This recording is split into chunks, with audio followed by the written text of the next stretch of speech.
हरे कृष्णा कृष्णा कृष्णा हरे हरे, हरे राम राम राम हरे हरे, हरे कृष्णा।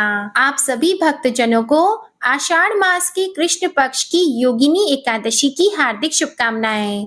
आज की इस वीडियो में आप सुनेंगे योगिनी एकादशी की व्रत कथा, एकादशी माता की कथा और एकादशी माता की आरती। योगिनी का अर्थ होता है जिसने इंद्रियों को वश में कर लिया हो। योगिनी एकादशी का व्रत रखने और इसकी कथा को सुनने से 88,000 ब्राह्मणों को भोजन कराने के बराबर फल की प्राप्ति होती है एवं मनुष्यों की सभी मनोकामनाएं पूर्ण हो जाती हैं। तो आइए बड़े ही प्रसन्न चित्त मन से इस कथा का श्रवण करते हैं। बोलिए श्री हरि विष्णु जी की जय। महाभारत काल की बात है।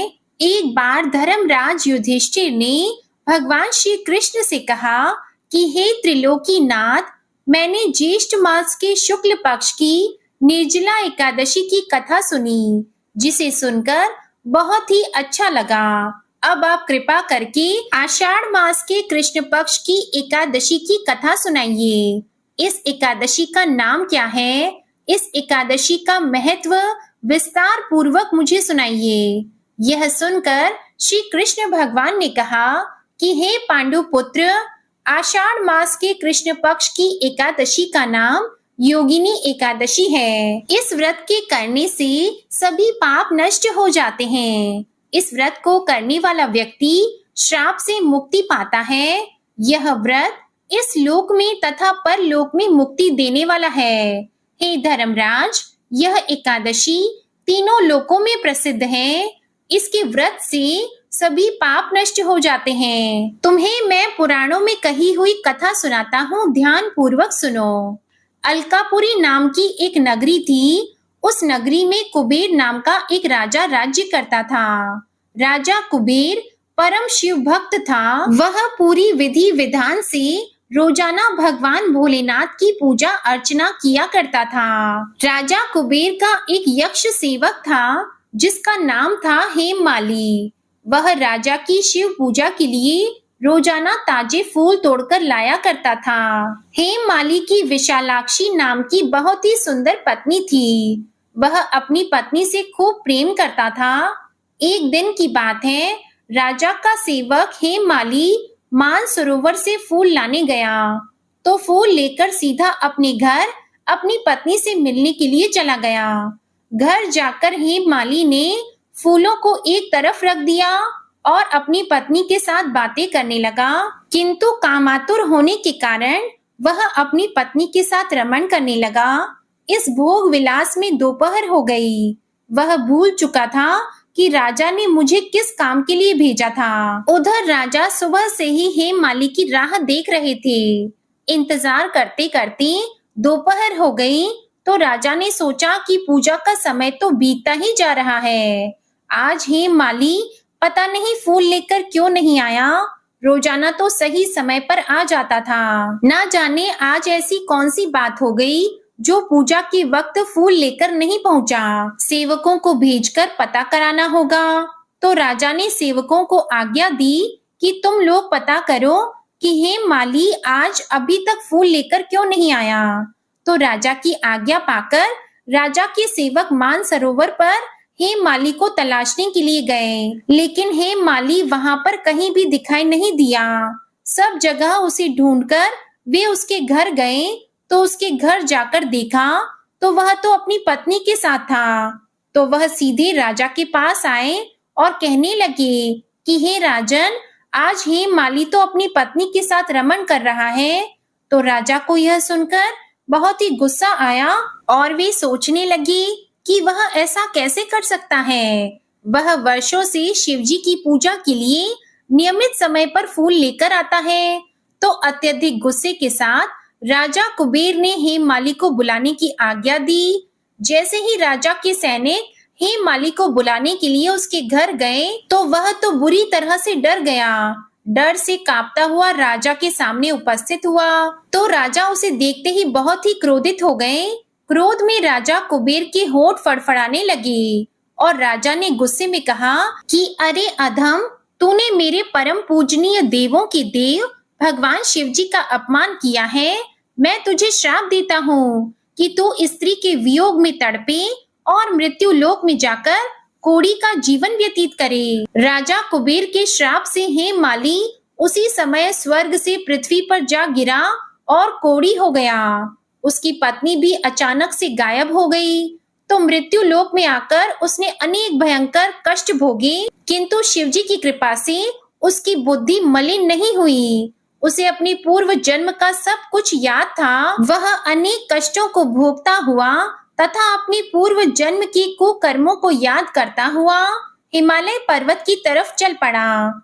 चलते चलते वह मार्कंडेय ऋषि के आश्रम में जा पहुंचा। वे ऋषि अत्यंत तपस्वी थे। ऐसे प्रतीत हो रहे थे मानो ब्रह्मा जी हो, और उनका आश्रम भी ब्रह्मा जी की सभा के समान ही शोभा दे रहा था।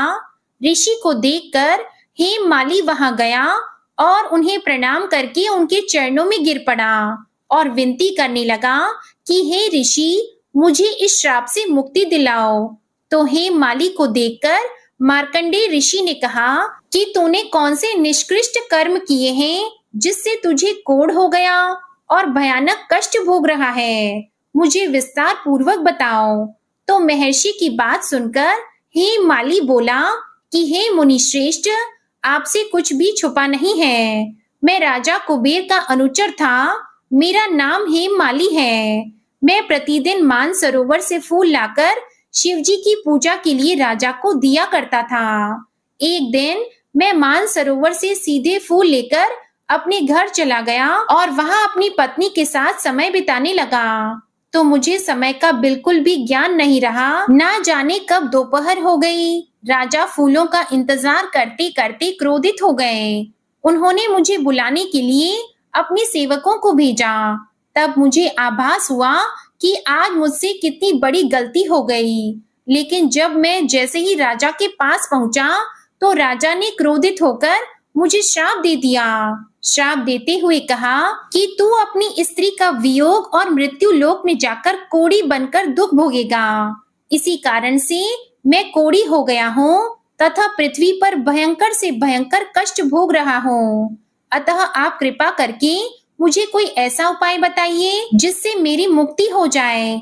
तो सारी बात सुनकर मार्कंडेय ऋषि ने कहा कि हे हेममाली, तूने मेरे सम्मुख सत्य वचन कहे हैं, इसलिए मैं तेरे उद्धार के लिए एक व्रत बताता हूँ। यदि तू आषाढ़ मास के कृष्ण पक्ष की योगिनी नामक एकादशी का व्रत करेगा तो तेरे सभी पाप नष्ट हो जाएंगे। योगिनी एकादशी का व्रत करने से व्यक्ति बहुत ही जल्द श्राप मुक्त हो जाता है। तो महर्षि के ये वचन सुनकर हेममाली बहुत ही खुश हुआ और उनके वचनों के अनुसार योगिनी एकादशी का व्रत विधान पूर्वक करने लगा और इस व्रत के प्रभाव से वह अपने पुराने स्वरूप में आ गया और अपनी पत्नी के साथ सुख पूर्वक रहने लगा। फिर इस लोक के समस्त सुखों को भोगता हुआ अंत में स्वर्ग लोक को गया। तो यह कथा कहकर भगवान श्री कृष्ण ने कहा कि हे राजन, इस योगिनी एकादशी का फल 88,000 ब्राह्मणों को भोजन कराने के बराबर होता है।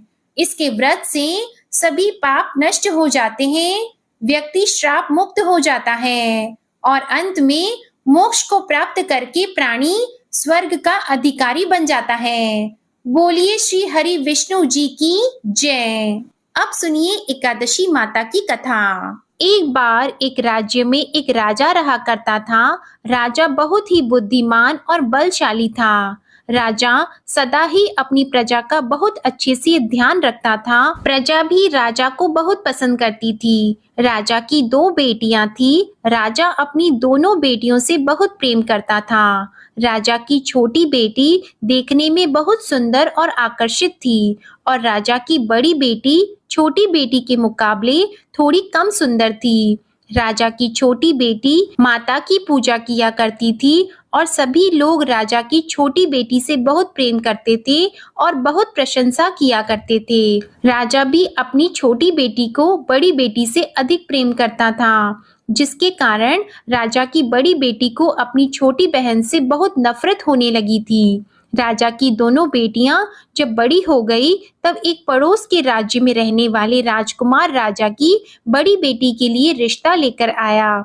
लेकिन जैसे ही उस राजकुमार की नजरें राजा की छोटी बेटी पर पड़ी तो वह राजकुमार राजा की छोटी बेटी पर आकर्षित हो गया और छोटी बेटी से पहली नजर में प्रेम करने लगा। उस राजकुमार ने राजा की बड़ी बेटी के साथ विवाह करने से मना कर दिया और उसने राजा से कहा कि मैं आपकी छोटी बेटी से विवाह करना चाहता हूँ। ये सब देखकर राजा की बड़ी बेटी अपनी छोटी बहन से बहुत क्रोधित हो गई और राजा की बड़ी बेटी ने अपनी छोटी बहन को अपना सबसे बड़ा दुश्मन मान लिया। राजा की बड़ी बेटी ने अपनी छोटी बहन से बदला लेने का निर्णय किया। राजा की बड़ी बेटी ने अपनी छोटी बहन को जान से मारने का उपाय सोचा। राजा की बड़ी बेटी ने अपनी छोटी बहन को मारने के लिए सबसे पहले एक लड्डू में जहर मिलाकर अपनी छोटी बहन को दे दिया और उसको लड्डू खाने के लिए कहा। लेकिन लड्डू खाने के बाद भी छोटी बहन को कुछ भी नहीं हुआ। बड़ी बहन ये देखकर बहुत आश्चर्यचकित हो गई, लेकिन बड़ी बहन ने हार नहीं मानी। जब उसकी छोटी बहन रात में कमरे में सो रही थी तब उसने एक मटके में सांप रखकर उसके कमरे में छोड़ दिया, लेकिन सांप भी छोटी बहन का कुछ नहीं कर पाया। जिसके बाद बड़ी बहन ने अपनी छोटी बहन से कहा कि चलो हम लोग कुएं में से पानी भर कर लाते हैं, जिसके लिए वह अपनी छोटी बहन को पानी भरने के बहाने कुएं के पास ले गई और उसने अपनी छोटी बहन को कुएं में धक्का दे दिया। लेकिन छोटी बहन को तब भी कुछ नहीं हुआ, क्योंकि हर बार ग्यारस माता उसकी रक्षा कर रही थी और उधर बड़ी बहन अपने सारे प्रयास के बाद भी असफल हो रही थी, जिससे वह बहुत क्रोधित हो गई और फिर उसने अपनी छोटी बहन के पास जाकर उससे प्रश्न किया कि मेरी छोटी बहन, क्या तुमको पता है कि भगवान ने सबको मृत्यु एक निश्चित समय पर लिखी हुई है और कैसे तुम्हारी या मेरी मृत्यु होगी, क्या ये तुम जानती हो? तब छोटी बहन ने अपनी बड़ी बहन को बताया कि हाँ दीदी, मैं तो जानती हूँ मेरी मृत्यु कैसे होगी। छोटी बहन से ये सब बातें सुनकर बड़ी बहन मन ही मन बहुत प्रसन्न होने लगी और उसने अपनी छोटी बहन से कहा कि तो तुम मुझे अपनी मृत्यु का राज बताओ। तब छोटी बहन ने अपनी बड़ी बहन से कहा कि मेरी मृत्यु तो एक तोते में है, जो तोते के गले में एक हार है उससे मेरी मृत्यु होगी। जब तक कोई भी व्यक्ति तोते को मारकर उस हार को अपने गले में पहनेगा तो मैं मूर्छित हो जाऊंगी और जैसे ही उस हार को अपने गले से उतारेगा तो मैं वापस से जीवित हो जाऊंगी। अपनी छोटी बहन की मृत्यु का राज जानकर बड़ी बहन बहुत खुश हुई और उसने अपनी छोटी बहन को मारने के लिए उसके पालतू तोते को ढूंढना शुरू कर दिया। और छोटी बहन को इस बात का आभास हो गया था कि कोई उसकी जान लेना चाहता है, जिसके लिए वह अपने पिताजी के पास गई और उसने अपने पिताजी से कहा कि पिताजी, मेरी मृत्यु के बाद आप मुझे मत जलाइएगा, बल्कि आप मुझे अपनी पुरानी वाली हवेली में एक पलंग में लिटाकर छोड़ दीजिएगा। अपनी छोटी लड़की की ये बातें सुनकर राजा बहुत आश्चर्यचकित हो गया। राजा ने अपनी छोटी बेटी से पूछा कि बेटी, तुम ये क्या कह रही हो? तब राजा की छोटी बेटी ने बताया कि पिताजी, समय किसी के लिए नहीं रुकता है, क्या कब किसको हो जाए इसका किसी को कुछ नहीं पता। फिर राजा ने अपनी छोटी बेटी से कहा कि तुम ऐसी बातें क्यों करती हो? 2-3 दिन के बाद तो तुम्हारा विवाह है। लेकिन छोटी बेटी ने अपने पिताजी को ऐसा करने पर मजबूर कर दिया और उनसे वचन ले लिया। राजा ने भी अपनी छोटी बेटी की बात स्वीकार कर ली और 2-3 दिनों के बाद जब शादी का समय आया तब राजकुमार बारात लेकर राजा के घर आया और राजकुमार और राजा की छोटी बेटी का विवाह शुरू हो गया। जैसे ही राजा की छोटी बेटी राजकुमार के साथ फेरे लेना शुरू हुई तो उसकी बड़ी बहन अपनी छोटी बहन के कमरे में जाकर उसके तोते को पकड़ लेती है और उसको जान से मार देती है।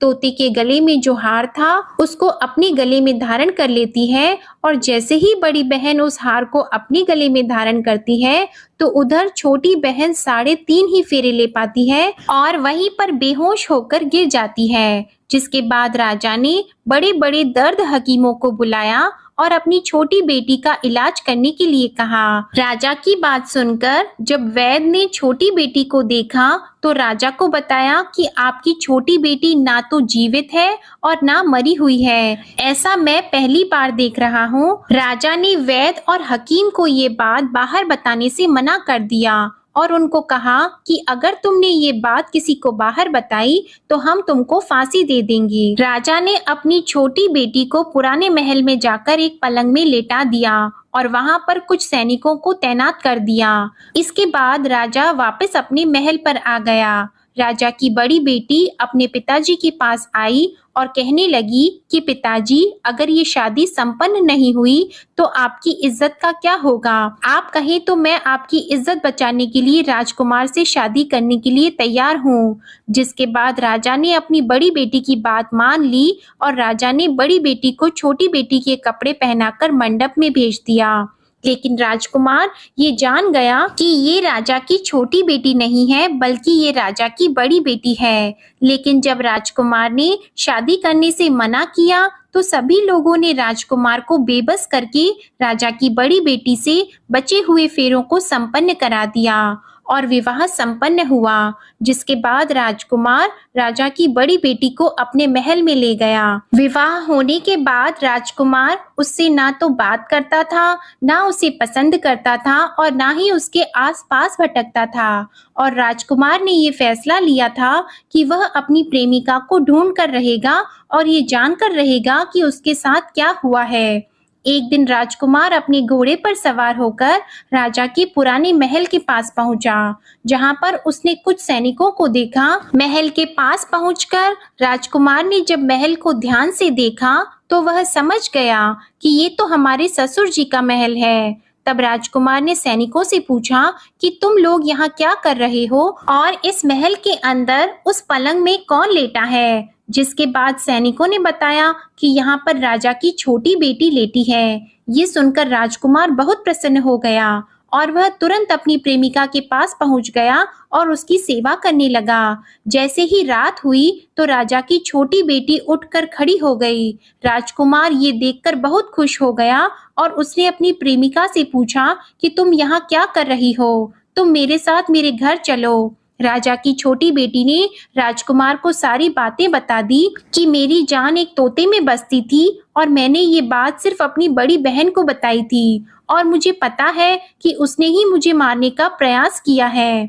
उसके पास एक हार है जिसको वह सुबह पहन लेती है और रात को उतार देती है। जब तक वो हार को पहन कर रखती है तब तक मैं मूर्छित रहती हूँ और जैसे ही वो हार को उतार देती है तो मैं जीवित हो जाती हूँ। और जब तक मेरी बड़ी बहन के पास वो हार रहेगा तब तक मैं ऐसे ही जीवित और मूर्छित होती रहूंगी। अगर मेरी बड़ी बहन के पास जो हार है वो मेरे हाथ लग जाए तो मैं हमेशा के लिए जीवित हो जाऊंगी। राजकुमार ये सब बातें सुनकर राजा की छोटी बेटी के पास रहने का निर्णय ले लेता है और उसने अपने बचे हुए सारे फेरे उस पलंग में लेटी हुई राजकुमार की छोटी बेटी के साथ ले लिए और अपना विवाह पूर्ण कर लिया और वहीं पर वो रहने लगा। देखते ही देखते कुछ समय में राजा की छोटी बेटी और राजकुमार की पत्नी गर्भवती हो गई। एक दिन राजकुमार को किसी काम से बाहर जाना पड़ा।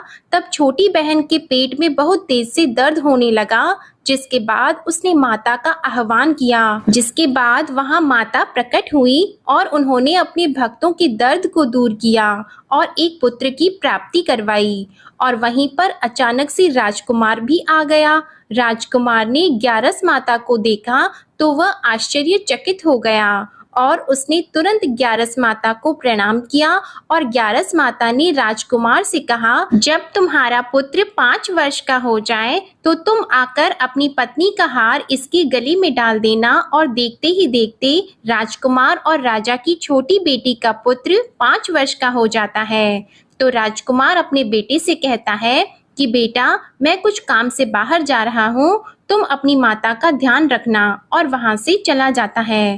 राजा को बाहर निकलता देखकर बड़ी बहन के सैनिक देख लेते हैं और बड़ी बहन को जाकर सारी बातें बता देते हैं। जिसके बाद बड़ी बहन अपनी छोटी बहन के पुत्र को वहां से उठवा लेती है और उसको मरवा देती है। छोटी बेटी के पुत्र के 2 टुकड़े करवा देती है। पहला टुकड़ा चक्के के पास छुपा देती है और दूसरा टुकड़ा अपने पलंग के नीचे रख लेती है। अब ग्यारस माता भिखारी का रूप लेकर आती है और एक भिखारी का रूप रखकर बड़ी बहन के पास चली जाती है, जिसके बाद वहां पर भिक्षा मांगने लगती है। तो बड़ी बहन अपने नौकरों से कहती है कि जाकर भिक्षा दे दो, लेकिन जैसे ही नौकर ग्यारस माता को भिक्षा देने के लिए आते हैं तो माता उन्हें मना कर देती हैं और कहती है कि मैं तुम्हारी महारानी से ही भिक्षा लूंगी। जिसके बाद बड़ी बहन स्वयं ही भिक्षा देने के लिए माता के पास आती है। तब माता एक बिल्ली का रूप लेकर उसके कमरे में चली जाती है और वहां पर छोटी बेटी के पुत्र के 2 टुकड़े को आपस में जोड़ देती है और उसे जीवित कर देती है। फिर उसे वहां से ले जाती है। राजकुमार अपने बेटे को लेकर अपनी पत्नी के पास जाता है और उसे कहता है कि तुम इसका ध्यान रखना। अगर तुम इस बच्चे का अच्छे से ध्यान रखोगी तो मैं तुमसे बात करूंगा। एक दिन राजकुमार अपने बच्चे से कहता है कि तुम मम्मी से उनके गले का हार मांग लो। तो अपने पिता की बात मानकर राजकुमार का लड़का अपनी मम्मी के पास जाता है और कहता है कि मम्मी मुझे तुम्हारा हार चाहिए।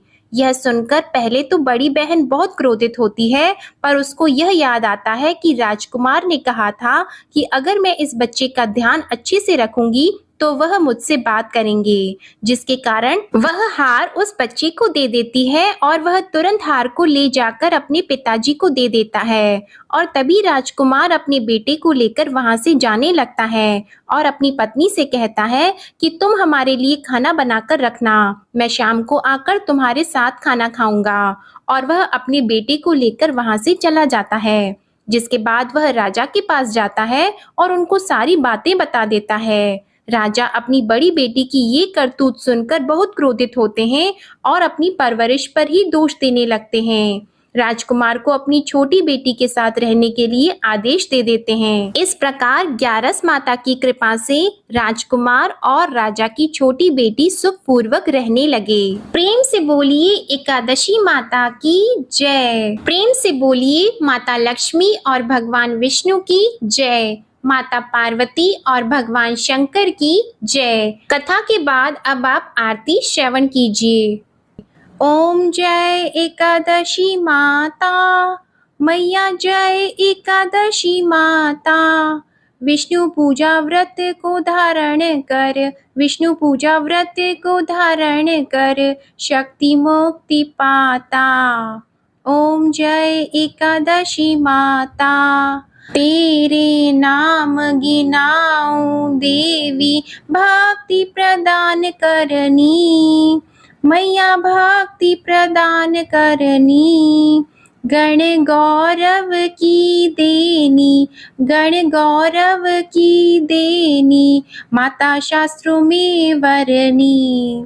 ओम जय एकादशी माता। मार्गशीर्ष की कृष्ण पक्ष की उत्पन्ना विश्वतारिणी जन्मी, मैया उत्पन्ना विश्वतारिणी जन्मी। शुक्ल पक्ष में हुई मोक्षदा, मुक्तिदाता बन आई।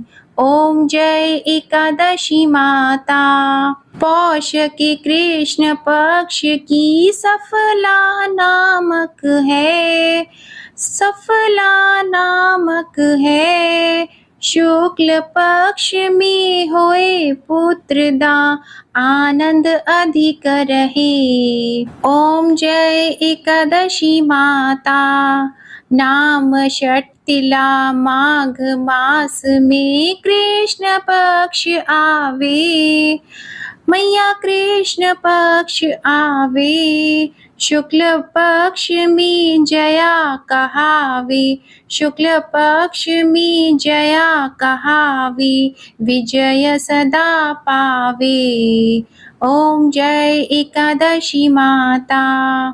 विजया फागुन कृष्ण पक्ष में शुक्ला आमल की, मैया शुक्ला आमल की। पाप मोचनी कृष्ण पक्ष में चैत्र महाबली की। ओम जय एकादशी माता। चैत्र शुक्ल में नाम कामदा धन देने वाली, मैया धन देने वाली। नाम वरूथिनी कृष्ण पक्ष में, नाम वरूथिनी कृष्ण पक्ष में, वैशाख माह वाली। ओम जय एकादशी माता। शुक्ल पक्ष में होई मोहिनी, अपराज्येष्ठ कृष्ण पक्षी। नाम निर्जला सब सुख करनी, नाम निर्जला सब सुख करनी, शुक्ल पक्ष रखी। ओम जय एकादशी माता। योगिनी नाम आषाढ़ में जानो, कृष्ण पक्ष करनी। देव शयनी नाम कहायो, शुक्ल पक्ष धरनी। ओम जय एकादशी माता। कामिका श्रावण मास में आवे, कृष्ण पक्ष कहिए। श्रावण शुक्ला होए पवित्रा, आनंद से रहिए। ओम जय एकादशी माता। अजा भाद्रपद कृष्ण पक्ष की परिवर्तिनी शुक्ला, इंद्रा आश्विन कृष्ण पक्ष में, इंद्रा आश्विन कृष्ण पक्ष में, व्रत से भवसागर निकला। ओम जय एकादशी माता। पापंकुशा है शुक्ल पक्ष में, आप हरनहारी। रमा मास कार्तिक में आवे, सुखदायक भारी। ओम जय एकादशी माता। देवोत्थानी शुक्ल पक्ष की, दुख नाशक मैया, मैया दुख नाशक मैया। पावन मास में करूं विनती, पावन मास में करूं विनती, पार करो नैया। ओम जय एकादशी माता। परमा कृष्ण पक्ष में होती, जन मंगल करनी, मैया जन मंगल करनी। शुक्ल मास में होए पद्मिनी, शुक्ल मास में होए पद्मिनी, दुख दारिद्र हरनी। ओम जय एकादशी माता। जो कोई आरती एकादशी की भक्ति सहित गावे, मैया भक्ति सहित गावे। जन गुर्दिता स्वर्ग का वासा, जन गुर्दिता स्वर्ग का वासा, निश्चय वह पावे। ओम जय एकादशी माता। ओम जय एकादशी माता। ओम जय एकादशी माता। प्रेम से बोलिए एकादशी माता की जय। प्रेम से बोलिए श्री लक्ष्मी नारायण भगवान की जय। आशा करती हूँ आप सभी भक्तजनों का योगिनी एकादशी का व्रत सफल हो और भगवान श्री लक्ष्मी नारायण जी और एकादशी माता की कृपा आप और आपके पूरे परिवार पर सदा बनी रहे। आज की ये वीडियो पसंद आई हो तो वीडियो को लाइक जरूर कीजिएगा, शेयर कीजिएगा, कमेंट में भगवान श्री लक्ष्मी नारायण जी और एकादशी माता की जय लिखिएगा और हमारे चैनल आध्यात्मिक सागर को सब्सक्राइब जरूर कीजिएगा। प्रेम से बोलिए भगवान श्री लक्ष्मी नारायण जी की जय।